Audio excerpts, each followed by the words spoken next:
প্রায় 2 দশক পর সরকার গঠনের পথে বিএনপি। দলটির চেয়ারম্যান তারেক রহমানের নেতৃত্বে নতুন সরকার এমন এক সময় দায়িত্ব নিতে যাচ্ছে যখন সামনে রয়েছে বহুমাত্রিক চ্যালেঞ্জ।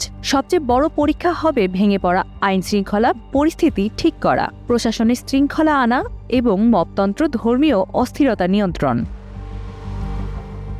অর্থনৈতিক খাতে উচ্চ মূল্যস্ফীতি, বৈদেশিক মুদ্রার রিজার্ভ সংকট, ব্যাংকিং খাতে আস্থাহীনতা ও খেলাপি ঋণের বিস্তার বড় উদ্বেগ। বিশেষজ্ঞরা বলেছেন, বিনিয়োগ বৃদ্ধি, কর্মসংস্থান সৃষ্টি, রাজস্ব কাঠামো সংস্কার ও রপ্তানি বহুমুখীকরণে দ্রুত পদক্ষেপ না নিলে চাপ আরও বাড়বে। বাংলাদেশ ব্যাংকের স্বায়ত্তশাসন জোরদার ও আর্থিক সুশাসন প্রতিষ্ঠাও জরুরি। একই সঙ্গে নবম পে স্কেল বাস্তবায়ন নতুন সরকারের জন্য কঠিন ও আর্থিক সমীকরণ তৈরি করতে পারে। বাড়তি ব্যয় মেটাতে বাজেট পুনর্বিন্যাস ও রাজস্ব আহরণ বাড়ানোর বিকল্প নেই।